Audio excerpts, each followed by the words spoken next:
been no paper ever surface. No hard copy Arizona paper from the time period has ever surfaced. We can only go by the best evidence we have, and those look good. When I was in Washington 4 times, I went to the Library of Congress, checked those out. They're in there. But here's the problem with those. They don't tell you anything. Hawaii law says that the Department of Health in Hawaii must create a birth certificate merely on the representation from anyone that a birth has taken place. It doesn't tell you anything. Somebody just reported it. So let's give that benefit of the doubt. Let's say that's true. Now you run into Kapolani Medical Center. Kapolani Medical Center we visited. I would have rather been thrown out by the cops than at Kapolani Medical Center because they told us to get out. They told us they're not going to deal with this. This is nothing that they have to do. We're a private organization, and we have no authority there, and we're not going to help you. Okay. We've gone to 2 places that could have cleared this issue up. I tried. Nobody would cooperate. We come back. We're still sitting here now with this document. We interviewed Johanna Ani twice. In both those interviews, I'm not going to go into the details of those, but I'm going to let you understand that Johanna Ani maintains that her birth certificate was in her possession since 1995 in her locked file cabinet, and the only time she took it out was at a request of a friend to show it to Jerry Corsi. Jerry Corsi does confirm he took possession of her document, but it was about 10 days after the release of the Obama certificate. Now, obviously, I'm not in Hawaii, and I can't pursue this any further. So Johanna Ani is not a suspect. There's another woman, Mickey Booth, who's been labeled a suspect. She was the friend. She's not a suspect. These people that go out and say these things should really watch what they're saying. Those people are not suspects. However, Johanna Ani is still an investigative lead as far as we are concerned, because I can't validate the rest of the story. But we're in possession of the document that is a source document as far as this is concerned. I am going to play that video one more time. I think I'm just going to play it one more time in its entirety. Then I'm just going to show you the conclusion in our video, and I'm going to turn this back over to Sheriff Arpaio. But what you're seeing here is the information is taken, the stamps were taken, the X's were taken, and I've got 2 different forensic examiners concurring that it's fake. It's a fabrication. This carries federal penalties. And understand one other thing. The state of Hawaii has done everything they can to stay away from validating that image. Oh, let me back up. I went and spoke with Secretary of State Bennett back when the ballot challenge was going on. And if I remember right, he was in that challenge before we even got involved. We had nothing to do with this. And I do believe he was trying to do the right thing. But he sent a number of letters back and forth, and they kept stonewalling him. And then he got a phone call. And according to him, from Hawaii, he was told how to reword his request. Well, what that does is that takes the request and puts it in the category of a validation of a birth event in lieu of issuing a certificate, which made it easier for them to validate it. And when you read these validations, you got to read through them. There's another validation out there, I think it was in a Mississippi court case, where in the validation, it even puts the White House website address in it. But you got to read what it says. They're not validating the image. They're validating the information. And we have no idea how that information got there. Simple to understand the dilemma, because the Director of Health previously says she saw the record in a bound volume sitting where it should be on a shelf. The incoming governor can't find it. And they look for it. And now they can't find it in this bound volume. Now they find it in the state archives, half typed, half written. Well, which was it? Was it in the bound volume? Or is it sitting in a pile of papers? And then all of a sudden, it mysteriously makes its way back to a bound volume. We have no idea what's on that birth certificate. We have no idea if there was a birth certificate. We have no idea if somebody just wrote something down and through some nice legal maneuvering, created a birth event. We don't know. We just simply don't know. We don't know where Mr. Obama was born, nor that was not something we're here to find out. We don't know that. We don't know if he's a natural born citizen or not. I don't think the country knows what the definition of that is anymore. That wasn't anything that we were pursuing. We're pursuing the document. So let me play this one more time for you because it's getting late. I want to show you this evidence all over again, and I really want you to sit back now, think about what I just shared with you, and see how this comes. From the state of Hawaii. According to the dates on the certificates, these births took place in Honolulu during the month of August in 1961, just 16 days apart. The birth certificate on the left belongs to Barack Obama. The birth certificate on the right belongs to Johanna Ani. After 5 years of intense investigation, which included consultation with one of America's most respected forensic document examiners and a team of European media forensic experts, the Maricopa County Sheriff's Office has reached a conclusion utilizing forensic techniques both old and new. It is the opinion of the Maricopa County Sheriff's Office that the birth certificate on your right belonging to Johanna Ani was in fact used as a source document in the digital creation of Barack Obama's long-form birth certificate. 9 points of forgery in which words, letters, and hand-placed date stamps have been digitally copied from the Ani long-form birth certificate and pasted onto Obama's long-form birth certificate. We'll look at the first 5 points of forgery together, since they were brought over from the Ani document in one group.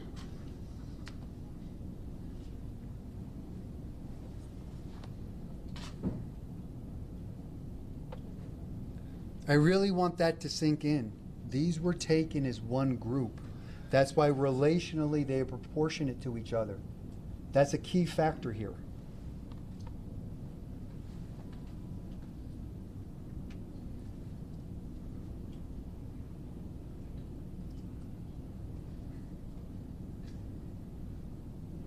Now let's drop out the Ani document as a background and view that again.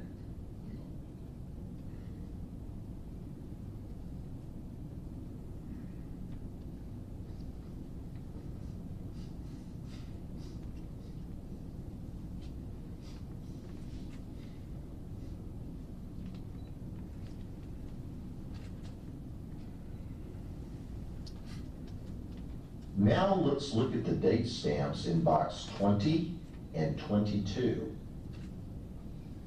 In this case, the stamps were brought over one at a time. But as we do this experiment, ask yourself, what are the odds that 2 stamps in 2 separate boxes, stamped by hand 16 days apart, would have the exact same angle in box 20 and the exact same angle in box 22? First, we'll look at the left stamp.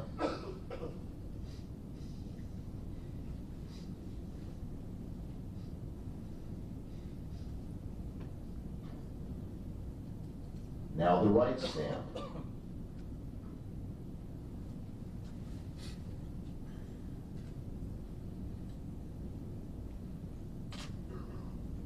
It should be pointed out that these stamps were looked at by 2 separate document examiners who specialize in 2 separate forensic disciplines and who reside on 2 different continents. Both agreed that these angles are identical on both the Obama document and the Ani document. Let's watch that again without all of the background clutter.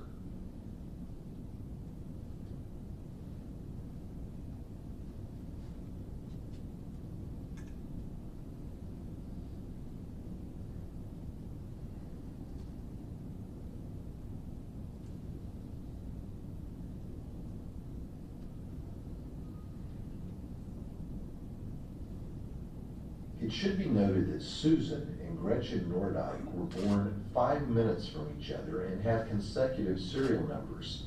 Therefore, their date stamps ostensibly would have been put on back to back.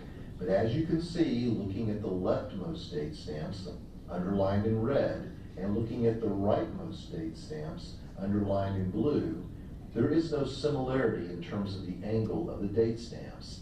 How ironic that Barack Obama's birth certificate and Johanna Ani's birth certificate, which were stamped 16 days apart, are identical in angle, according to two separate disciplines within the world of forensic document examination. And yet the Nordyke twins, born 5 minutes from each other, stamped back to back, don't show any similarity in angles.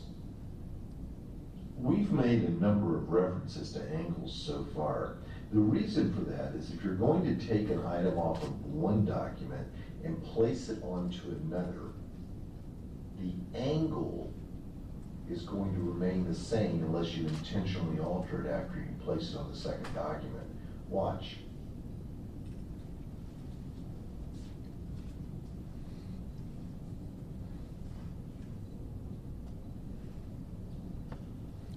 Here's what we think we know about that. Whoever created this document wasn't thinking about angles or relationship to other things. That was the giveaway in the date stamps. What that is telling you is no matter where you place that date, its angle of trajectory will be identical. It will be the same unless you manually go in and change it. This was one of the things that began the free fall of this document collapsing upon itself. The position of words, by using a small x as the point of reference and dragging them all over, this individual wasn't thinking about their relational positions.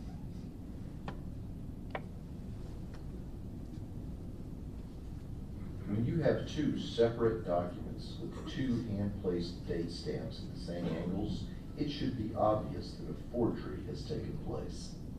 For the next example, we'll need to zoom in a little bit. Now we are going to focus on boxes 6D and 6E within the Obama PDF. Both X's were taken directly from box 6D in the Ani long-form birth certificate.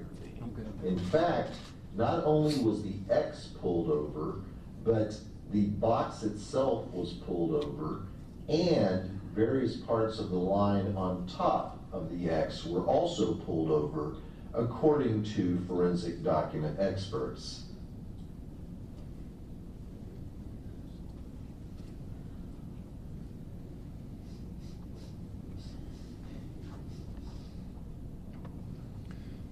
Those little X's, one of those X's was used twice. That's why they appear twice on the Obama certificate. It was the same X from only one box in the Hani certificate. What the document examiner Reed Hayes noticed was the X was above the box, but the ink was bleeding into the word on top of it. That's why they had to take the box, the X, and the word, because she couldn't separate it.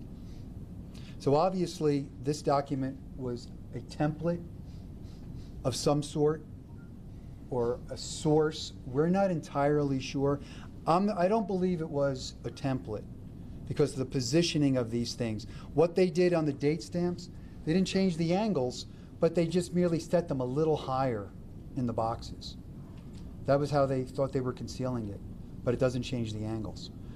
So I'm not sure what the document was. We know it's a source. We're a safe bet on that.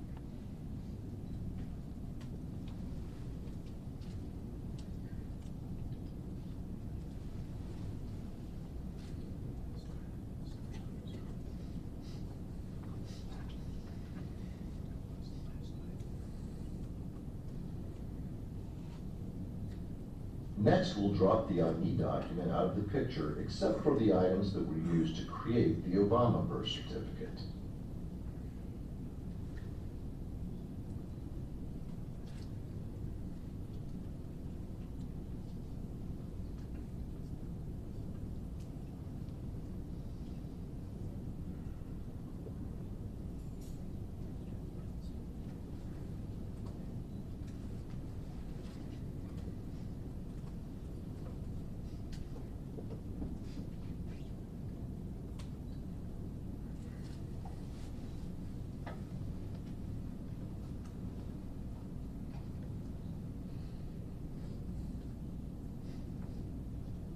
And that would have been the X utilized again.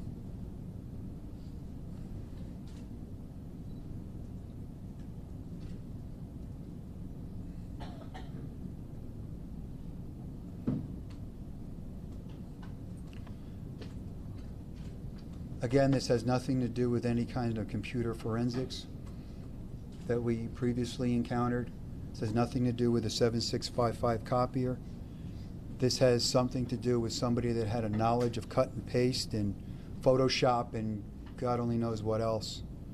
But unfortunately, those items, by forensics determination, 2 different disciplines, 2 different continents have come to the same conclusion. I guess that's a meeting of science. I guess that's something you say. I don't even know. But it's like a meeting of 2 minds. They both concur. And they came to that conclusion with different scientific principles. We're pretty confident in these results. Now let's take a look at all the items that were taken from the ID document and used to digitally create Barack Obama's long-form birth certificate. Here's the word Honolulu. The word Oahu. Oahu the second time. 3 different Texas.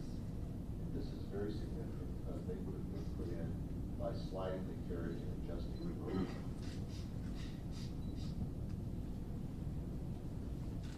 The left date stamp and the right date stamp, which are both at the exact same angles as their counterparts on the ID document, even though they were stamped 16 days apart.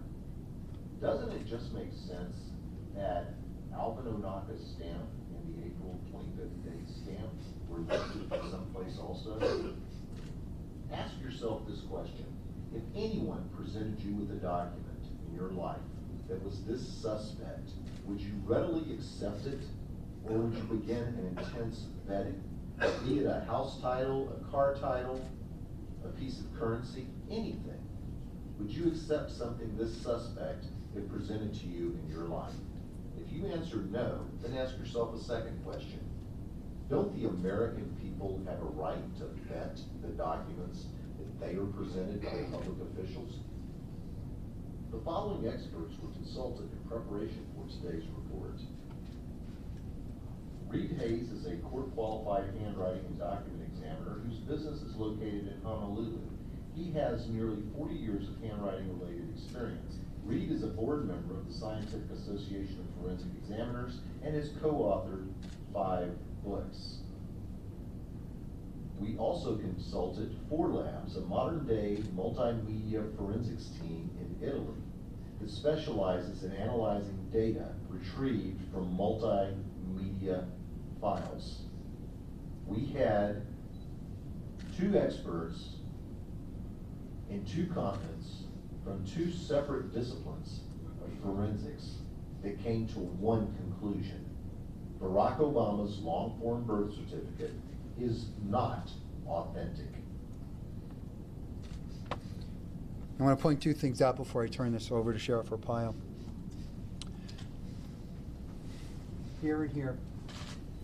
The presumption has to be that the state of Hawaii did not create the PDF file because they don't create PDF files. Legally, they can't create PDF files. It's also been said by the governor when these documents were purportedly released that these were handled in no different fashion than anything else. Yeah, okay. Those 2 stamps have to have been brought in either by a lift or by a stamping themselves, like a stamper. And we actually did go out for $25. We had a Kiko's make us Alvin Onaka stamp, no questions asked. We got a Bates stamper. The safety paper background, this green background. During this investigation, I interviewed a number of different states' vital statistics directors and their fraud investigators. We identified the safety paper used. I called the manufacturer. They confirmed for me that they are the manufacturer for Hawaii safety paper. To put this in contrast, the safety paper you see on the Barack Obama certificate could actually be replicated by what's called a swatch and replicate pattern. and we did that. We're not sure if that's what happened here or the safety paper was just scanned in and used. We're not sure. However, in talking with Department of Health officials, two things came to light, and I'll use Arizona as an example. Arizona's safety paper, back in 2012, so maybe it's 10 cents instead of 7 cents a sheet, but Arizona's safety paper has a plethora of security threads and controls built into the document, including every sheet of paper is individually serialized.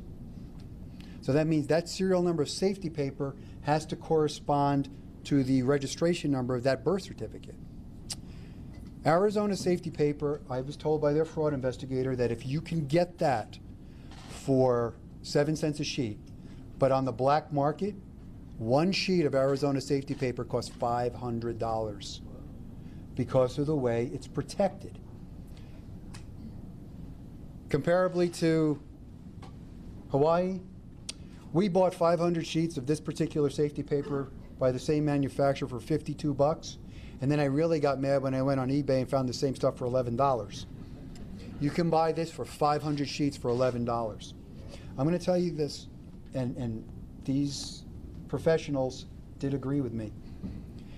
The safety paper problem, the lax birth certificate protocol that's uniformly followed throughout the country is severely lacking. This document, you could not have seen it in this fashion had the safety paper in Hawaii just been comparable to Arizona's. So something that we are going to ask for going forward, and we're going to pursue this politically, is we would like to see at least a standardization of security paper for birth documents that meet at least the standard of Arizona. If not, they can come up with something better. Because birth documents, to make a birth certificate, it is insanely easy. Trust me, we were fabricating them for 5 years. A printer, some paper, a template, Microsoft programs, a couple stamps. And let me tell you one other thing. The hard raised seal on the Obama certificate that the only person in the world said was Savannah Guthrie, who was ushered into a dark room to behold the certificate and felt the raised seal. There's a problem with that. That's okay, Bob, I won't hold it against you. There's a problem with that. Our analysis team has looked at that. One of the points of fabrication of the PDF file is a clipping mask that has been manually placed around the document. It's like a border. When you remove that mask, there are 2 pencil markings under the mask that it's been concealing. Also, that document has a very unique ghosting around the letters, which we were not able to replicate exactly in all our tests. The Savannah Guthrie document, not only does it display that unique ghosting, but it does not display the pencil marks that should have been there if it was an original hard copy document, because the pencil marks were applied after the document was scanned in. Ford Labs also concludes that this document started as a PDF file, was printed out, and then rescanned, which is an anti-forensics technique. Additionally, the PDF file has no integrity to it because all the metadata has been erased. The metadata is the life history of building the document. It's missing. The document is utterly unreliable, and the document is inauthentic. We also discovered, and I'm not going to get into this because we really have to go, AP distributed White House photos of the birth certificate, purportedly that they took while they were there. Those are not AP photos. They are White House handout JPEG images created by the White House. That means the White House has the ability to create JPEGs. In those files, those JPEGs were altered by Photoshop. Why are you creating Photoshopped enhanced JPEGs when you just have to take a picture of the document and put it up on the web? This document has been created. It's digitally been created. It is not real. The biggest question is, why? So that concludes where we are in this, and I'll bring this back to Sheriff Arpaio, let him tell you where we're going from here, and we'll go from there. I'm going to shut this down for you, Sheriff.